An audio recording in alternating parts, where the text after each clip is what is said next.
രാഹുൽ ഈശ്വർ എന്നിവർ ചേരുകയാണ്. Doctor B Jayaraj, പ്രധാനപ്പെട്ട കാര്യമാണ്, ഒരു മുന്നൊരുക്കവും ഉണ്ടായിട്ടില്ല. അത് തിരുവിതാംകൂർ ദേവസ്വം ബോർഡ് പ്രസിഡന്റിന് അദ്ദേഹം 2 ദിവസം മുൻപാണ് ചുമതലയേറ്റത്. സാധാരണ മുൻ ദേവസ്വം ബോർഡിന്റെ കാലത്ത് ഈ മുന്നൊരുക്കങ്ങളെക്കുറിച്ചൊരു തീരുമാനം എടുക്കേണ്ടതൊക്കെയായിരുന്നു. പക്ഷേ എല്ലാവരും ഈ സ്വർണ്ണക്കൊള്ളയ്ക്ക് പുറകെയായിരുന്നു. സ്വന്തം തടി രക്ഷിക്കുവാനുള്ള പടപ്പുറപ്പാടിലായിരുന്നു ഇവരെല്ലാം, അതിലുള്ള ശ്രദ്ധയിലായിരുന്നു ഇവരെല്ലാം. ഇന്ന് എന്താണ് കണ്ടത്? ഭാഗ്യം കൊണ്ട് മാത്രമാണ് ഒരു വലിയ അപകടത്തിൽ നിന്ന് സന്നിധാനം രക്ഷപ്പെട്ടത്. അത്രയ്ക്ക് അപായകരമാണെന്ന് തിരുവിതാംകൂർ ദേവസ്വം ബോർഡ് പ്രസിഡന്റ്, ഞാൻ ഇത്രയും പ്രശ്നം ഈ ശബരിമല സന്നിധാനത്ത് കണ്ടിട്ടില്ല, ഇത്രയും തിരക്ക് നിയന്ത്രണാതീതമായിട്ട് ഞാൻ കണ്ടിട്ടില്ല എന്ന് അദ്ദേഹത്തിന് പറയേണ്ടിയും വന്നു. എന്താണ് ശബരിമലയിൽ സംഭവിക്കുന്നത്? ഇനി അങ്ങോട്ട് തിരക്ക് ഇതിനേക്കാൾ കൂടുമ്പോൾ എന്ത് നിയന്ത്രണമാണ് അവിടെ നടത്താൻ പറ്റുക?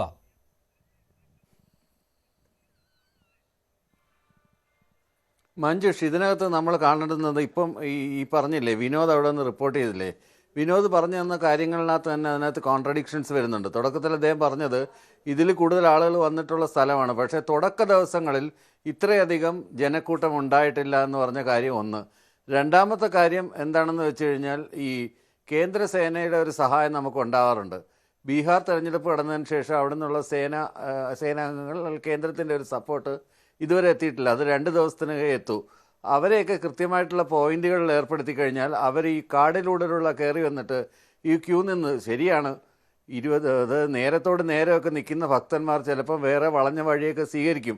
അവരാരും ഡിസിപ്ലിൻഡ് ആയിട്ട് നിൽക്കണമെന്നൊന്നും നമുക്ക് അവകാശപ്പെടാനും പറ്റില്ല. കാര്യം കുഞ്ഞുങ്ങളൊക്കെ ആയിട്ട് നിൽക്കുന്നവരാണ്.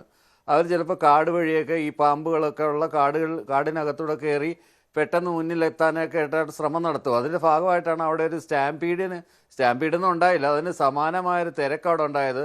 അത് കണ്ടിട്ട് ഇത്തരം സിറ്റുവേഷൻസ് നേരത്തെ കണ്ടിട്ടുള്ള ഒരാളെന്ന നിലയിൽ ജയകുമാർ സാറ് പറഞ്ഞത് അപകടകരമായ സന്ദർഭമാണ്. ശരിയായ അപകടകരമായ സന്ദർഭം തന്നെയായിരുന്നു. പിന്നീട് വേറൊരു കാര്യം എന്താണെന്ന് വെച്ച് കഴിഞ്ഞാൽ, ഇതിനെ നിയന്ത്രിക്കാനായിട്ട് ഈ തെരഞ്ഞെടുപ്പ് പെരുമാറ്റച്ചട്ടത്തിൻ്റെ കാര്യം പറഞ്ഞത് ചുമ്മാതല്ല.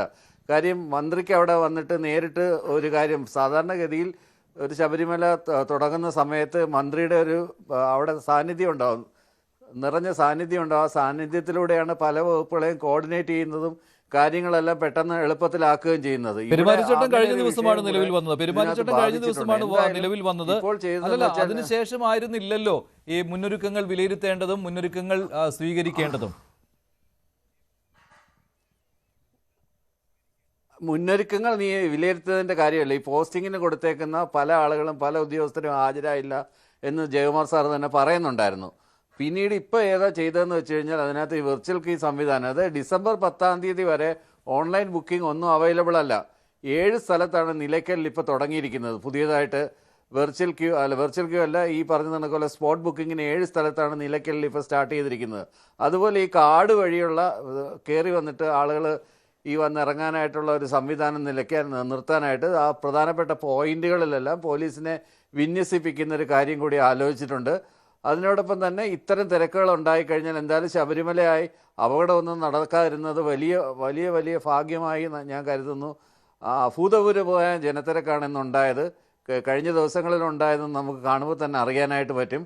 ഇതിനകത്ത് യോജിച്ച ഒരു തീരുമാനത്തിലൂടെ ഭക്തന്മാരും അതുപോലെ തന്നെ ഉദ്യോഗസ്ഥരും എല്ലാം കൂടെ ഒരുമിച്ച് നിന്നാൽ മാത്രമേ ഇത്തരത്തിലുള്ള ഒരു സിറ്റുവേഷൻ നമുക്ക് ഒഴിവാക്കാനായിട്ട് പറ്റുള്ളൂ. ഇത്രയും അയ്യപ്പ ഭക്തരെ ആദ്യ ദിവസങ്ങളിൽ പ്രതീക്ഷയില്ല എന്നാണ് അധികൃതരുടെ വാദം. അത് ദേവസ്വം ബോർഡ് പ്രസിഡന്റ് തന്നെ പറയുന്നു. ഞാൻ പോലും ഇത് അന്തിച്ചു പോയി, അദ്ദേഹത്തിന് ശബരിമലയുമായി വളരെ അടുത്ത ബന്ധം ഉള്ളയാളാണ്, അദ്ദേഹം പോലും അന്തിച്ചു പോയി എന്നാണ് പറയുന്നത്. ആദ്യ ദിവസം തന്നെ 55,000 ഭക്തർ വരിക, തൊട്ടടുത്ത ദിവസം 1 ലക്ഷത്തിലേക്ക്, 1 ലക്ഷമാണല്ലോ അതിൻ്റെ ഒരു നിയന്ത്രിക്കുന്ന ഒരു എണ്ണം, അതാണല്ലോ 70+30 എന്ന രീതിയിലാണല്ലോ. ഇപ്പോൾ അത് 70+20 എന്ന് 90,000 എന്നായി നിജപ്പെടുത്തിയിട്ടുമുണ്ട്. അപ്പോൾ 2-ാമത്തെ ദിവസം തന്നെ 1 ലക്ഷം ഭക്തർ വന്നു. ഇന്നായപ്പോൾ അതിലും കൂടുതലാകുമോ എന്നുള്ള ആശങ്ക ഉച്ചയോടുകൂടി വന്നു. ഇതാണ് സംഭവിച്ചത്. വരും ദിവസങ്ങളിൽ കുഴപ്പമുണ്ടാകില്ല എന്നാണ്. മഞ്ജുഷ്, ഇത് സൂചിപ്പിക്കുന്ന ഒരൊറ്റ കാര്യം മാത്രമേ ഉള്ളൂ. സർക്കാരിന്റെ ഭാഗത്തു നിന്നുള്ള പ്രിപ്പയർഡ്നെസ് എന്ന് പറയുന്നത് വളരെ അപര്യാപ്തമായിരുന്നു എന്നത് മാത്രമാണ് അദ്ദേഹത്തിന്റെ ഈ ഒരു പ്രസ്താവന അല്ലെങ്കിൽ അദ്ദേഹത്തിന്റെ ഈ തുറന്നു പറച്ചിൽ നമുക്ക് കാട്ടിത്തരുന്നത്. കാരണം നമുക്ക് ഏതെങ്കിലും ഒരു സമയത്ത് ഈ 40 ദിവസത്തിന് മുകളിലുള്ള ഒരു സീസൺ സമയത്ത് ഞങ്ങൾ ആദ്യത്തെ ദിവസം ഇത്ര പേര് വരുമെന്ന് പ്രതീക്ഷിച്ചില്ല, 3-ാമത്തെ ദിവസം മുതലേ അത്രയും പേര് വരുള്ളൂ എന്ന് ഞങ്ങൾ പ്രതീക്ഷിച്ചു. ആ സമയത്തേക്ക് നിങ്ങൾ എന്ത് അഡീഷണൽ ആയിട്ട് മാറ്റങ്ങൾ ആ സമയത്തേക്ക് കൊണ്ടുവരും എന്നാണ് നിങ്ങൾ പറയുന്നത്? അങ്ങനെയൊക്കെ പറയാൻ പറ്റുമോ? അതൊക്കെ ഒരു എക്സ്ക്യൂസ് ആണോ? ഇതൊക്കെ മുട്ടാപ്പോക്ക് ന്യായങ്ങളാണ്, വെറുതെ പറയുന്ന ന്യായങ്ങളാണ്. അത് തന്നെയുമല്ല, ന്യായങ്ങളൊന്നും തന്നെ കൺവിൻസിങ് അല്ല എന്ന് അറിയാവുന്നത് കൊണ്ട് തന്നെയാണ് ദേവസ്വം ബോർഡ് അധ്യക്ഷൻ തന്നെ പറയുന്നുണ്ട് ഇത് വലിയൊരു പ്രശ്നമാണ് എന്ന് അദ്ദേഹം അക്നോളജ് ചെയ്യുന്നുണ്ട്. അദ്ദേഹം പൂർണ്ണമായിട്ടും ഒരു രാഷ്ട്രീയക്കാരൻ എന്ന നിലയ്ക്കുള്ള ബാക്ക്ഗ്രൗണ്ട് ആയിരുന്നുവെങ്കിൽ ഒരുപക്ഷെ അദ്ദേഹം ആ രീതിയിലത്തേക്കുള്ള ഒരു അഡ്മിഷൻ നടത്തുമായിരുന്നില്ല. പക്ഷെ അദ്ദേഹം അങ്ങനെ അല്ലാത്തത് കൊണ്ടാണ് സത്യസന്ധമായിട്ട് തന്നെ അദ്ദേഹം കാര്യങ്ങൾ പറഞ്ഞത്. ഒരു സീസൺ സമയത്ത്, ഇത് ആദ്യമായിട്ട് നടക്കുന്ന ഒരു ശബരിമല സീസൺ അല്ല, പതിറ്റാണ്ടുകളായിട്ട് കേരള സർക്കാർ നടത്തിക്കൊണ്ടിരിക്കുന്ന ഒരു സംവിധാനമാണ്. ഇത് ആദ്യമായിട്ടല്ല ഇങ്ങനെ അവിടുത്തെ അസൗകര്യങ്ങളുണ്ട് എന്ന രീതിയിലത്തേക്കോ സൗകര്യങ്ങൾ പര്യാപ്തമല്ല എന്ന രീതിയിലത്തേക്കുള്ള പരാതി വരുന്നതോ അഭൂതപൂർവമായിട്ടുള്ള തിരക്ക് വരുന്നതോ ഒന്നും തന്നെ ആദ്യമായിട്ടല്ല. ഇപ്പോൾ കഴിഞ്ഞ വർഷത്തിന് മുമ്പ് നമ്മൾ കണ്ടതാണ്, 2 വർഷം മുമ്പുള്ള സീസണിലാണ് നമ്മൾ കണ്ടത്. വാഹനങ്ങളൊക്കെ തന്നെ ബഹുദൂരം റോഡിൽ ഇങ്ങനെ അത് മൂവ് ചെയ്യാതെ കിടക്കുന്നു, ആൾക്കാർക്ക് ഭക്ഷണമില്ല, സന്നദ്ധ പ്രവർത്തകരൊക്കെ തന്നെ ബിസ്ക്കറ്റും കാര്യങ്ങളും ഒക്കെ തന്നെ കൊണ്ടു കൊടുക്കുന്നു, കുട്ടികൾക്ക് പോലും വെള്ളം കുടിക്കാനുള്ള അവസ്ഥയില്ല. ഇതൊക്കെ കാണുന്നു. പല ആൾക്കാരും വഴിക്ക് വെച്ചിട്ട് മാല ഉപേക്ഷിച്ച്, അതായത് ശബരിമലയിലേക്ക് ഇനി പോകുന്നില്ല എന്ന് തീരുമാനിച്ചിട്ട് മറ്റു പല ക്ഷേത്രങ്ങളിലുമൊക്കെ പോയി അവർ മാലയൊക്കെ അവിടെ തന്നെ അഴിച്ചു വെച്ചതിന് ശേഷം തിരികെ വീടുകളിലേക്ക് മടങ്ങുന്നതൊക്കെ തന്നെ നമ്മൾ കണ്ടതാണ്. അപ്പൊ അതെന്തുകൊണ്ടാണ് അതുണ്ടായത്? അത്ര വലിയ തിരക്ക് അവിടെ ഉണ്ടായതുകൊണ്ടാണ്. അത് നടാടെ ഉണ്ടായിരിക്കുന്ന തിരക്കല്ല. ഇത്രയും വലിയ തിരക്ക് അവിടെ ഉണ്ടാകും എന്നതിനെ കുറിച്ച് ദേവസ്വം ബോർഡിന് കൃത്യമായിട്ട് അറിയാം. കഴിഞ്ഞ സീസണിൽ ഈ തിരക്ക് മാനേജ് ചെയ്തിരുന്ന ഒരു സമയത്ത് ദേവസ്വം ബോർഡ് പ്രസിഡന്റ് വന്ന് ക്രെഡിറ്റ് അടിച്ചത് നമ്മളെല്ലാം കണ്ടതാണല്ലോ. കഴിഞ്ഞ തവണത്തെ ഏറ്റവും വലിയ ക്രെഡിറ്റ് അങ്ങനെയായിരുന്നു. ഒരു പ്രശ്നവും ഉണ്ടാകാത്ത ഒരു മണ്ഡല മകരവിളക്ക് സീസൺ എന്നാണ് കഴിഞ്ഞ വർഷത്തെ വിശേഷിപ്പിച്ചത്. കഴിഞ്ഞ മുമ്പത്തെ വർഷം പ്രശ്നമുണ്ടായി, നിലയ്ക്കലിൽ വലിയ തിരക്ക് അനുഭവപ്പെട്ടു. പക്ഷേ കഴിഞ്ഞ വർഷം അങ്ങനെയൊന്നും ഉണ്ടായില്ല എന്ന് ഈ ശബരിമല അയ്യപ്പ സംഗമ സമയത്ത് ആദ്യ വാചകം അതായിരുന്നു, ദേവസ്വം മന്ത്രിയുടെയും തിരുവിതാംകൂർ ദേവസ്വം ബോർഡ് പ്രസിഡന്റായിരുന്ന PS പ്രശാന്തിന്റെയും. അതെ. അപ്പൊ അതിനർത്ഥം എന്താ? അതിനർത്ഥം ഇവരെ കൊണ്ട് കൺട്രോൾ ചെയ്യാൻ കഴിയുന്ന കാര്യങ്ങളാണ്, അത് ഞങ്ങൾ കൺട്രോൾ ചെയ്തു, അത് ഞങ്ങളുടെ ഒരു മികവാണ് എന്നാണല്ലോ ഇവർ പറഞ്ഞിരിക്കുന്നത്. അതല്ല എങ്കിൽ ഇവര് ചക്ക വീണ് മുയല് ചത്തതാണ് എന്ന രീതിയിൽ പറയണം. ശിക്കാരി ശംഭുവിനെ പോലെ എങ്ങനെയോ ഞങ്ങൾക്ക് ലോട്ടറി അടിച്ചതാണ് എന്ന് പറയണം. അങ്ങനെയല്ല ഇവർ പറഞ്ഞത്. മറിച്ച് ഒരു തരത്തിലുള്ള പരാതികളുമില്ലാത്ത, ഒരാളിനും ഒരു ബുദ്ധിമുട്ടുമില്ലാത്ത സീസണാണ് ഇപ്പോൾ കടന്നുപോയത് എന്ന് ദേവസ്വം മന്ത്രിയും ദേവസ്വം ബോർഡ് പ്രസിഡന്റും ആവർത്തിച്ച് മേനി നടിച്ചുകൊണ്ട് ഇത് പറഞ്ഞു എങ്കിൽ അതിനർത്ഥം കൺട്രോളബിൾ ആയിട്ടുള്ള വേരിയബിൾസ് മാത്രമേ അവിടെ ഉള്ളൂ എന്നാണ്.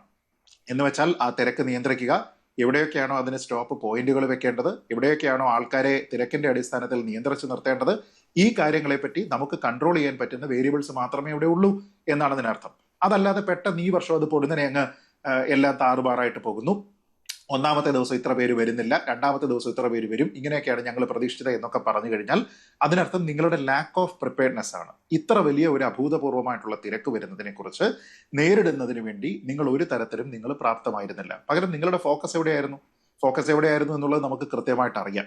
ദേവസ്വം ബോർഡിന്റെ ഭരണസമിതിയുടെ അടക്കം ഫോക്കസ് എവിടെയായിരുന്നു എന്നും ശബരിമലയിൽ നിന്ന് സ്വർണം കട്ടുകൊണ്ടു പോകാനായിരുന്നു എന്ന കാര്യമെല്ലാം നമുക്കറിയാവുന്നതാണ്. നമ്മൾ ആലോചിക്കുന്നത് ശബരിമലയുമായി ബന്ധപ്പെട്ട് ഇത് ഏതാനും 1-2 ഉദ്യോഗസ്ഥർ, അല്ലെങ്കിൽ ഈ അന്വേഷണത്തിന്റെ നിഴലിൽ നിൽക്കുന്ന 1-2 ഉദ്യോഗസ്ഥർ മാത്രം വിചാരിച്ചാൽ ചെയ്യുന്ന കാര്യങ്ങളല്ല. ഇത് വളരെ കൃത്യമായിട്ട് ജില്ലാ ഭരണകൂടം ഉൾപ്പെടെ വളരെ കൃത്യമായി കോർഡിനേഷൻ നടത്തി ജനപ്രതിനിധികളുടെ, ഗവൺമെന്റിന്റെ ഒക്കെ തന്നെ താല്പര്യത്തോടുകൂടി, അവരുടെ എല്ലാം ഇൻവോൾവ്മെന്റോടുകൂടി, വിവിധ ഡിപ്പാർട്ട്മെന്റുകളുടെ ഏകോപനത്തോടുകൂടി എല്ലാ വർഷവും കൃത്യമായിട്ട് നടക്കുന്നതാണ്. ഉദ്യോഗസ്ഥരുടെ നിസ്സഹകരണം ഇക്കാര്യത്തിൽ ഉണ്ടായിട്ടുണ്ട് എന്ന് വിനോദ് അവിടെ നിന്ന്